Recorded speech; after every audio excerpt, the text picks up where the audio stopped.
Hello guys, আপনারা সকলে কেমন আছেন? আশা করি ভালো আছেন। আমরা তো ভালোই আছি। আজকের দিনটা ছিল অনেকটা অপ্রত্যাশিত ঘটনার সমাহার।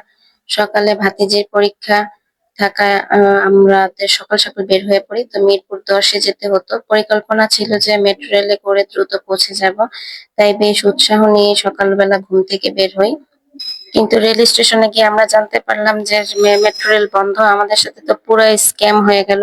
মুহূর্তের মধ্যেই পরিকল্পনা একদম পুরো বদলে গেল। তো কি করব চিন্তা করতেছি। তো হঠাৎ করে মাথায় আসলো যে অন্য কোনো উপায়ে চলে যাই।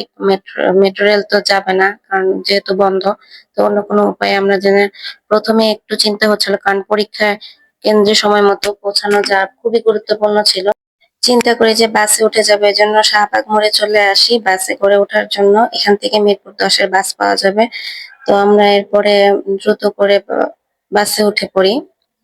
বাসে উঠে তো আরেক ঝামেলায় পড়ি আমরা, কারণ সিট পাইনি। তাই বাসের একদম শেষের দিকে আমরা বসে পড়ি, কারণ বাচ্চা নিয়ে তো একটা সিটের দরকার। তাই কোনো মতে বাসের পেছনে বসে আমরা যেতে থাকি।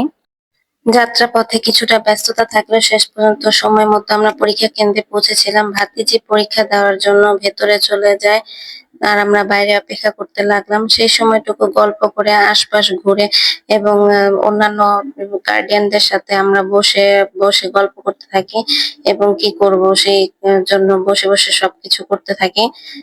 আর মানে যে যার যেমন পারতেছে সেরকম গল্প করতেছে। তা আমরাও ওখানে গল্প করি, কিন্তু প্রচুর গরম ছিল, তার উপরে আবার ফোঁটা ফোঁটা বৃষ্টি, মানে ভ্যাপসা গরম যাকে বলে।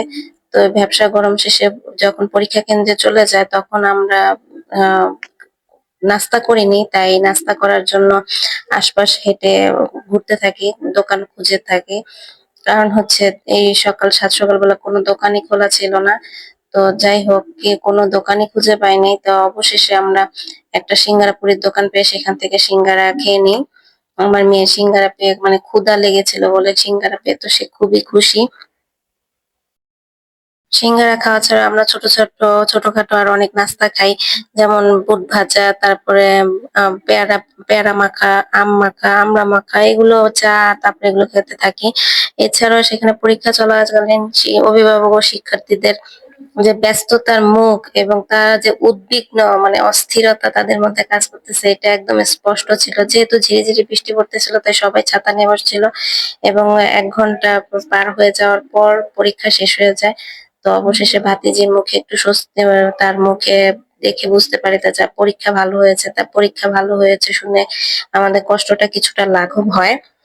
তো আমাদের কি করার, আর সেখানে অনেকক্ষণ দাঁড়িয়ে থাকতে থাকতে বিরক্ত হয়ে যায়, গরম লাগতেছিল, এজন্য উষ্ণ একটু ঠান্ডা খেয়ে নেয়। পরবর্তীতে আমরা অনেক কষ্টে বাসায় ফিরে আসি।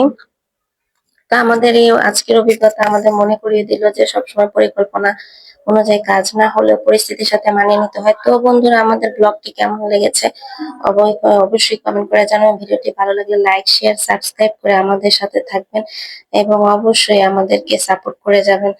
টাটা।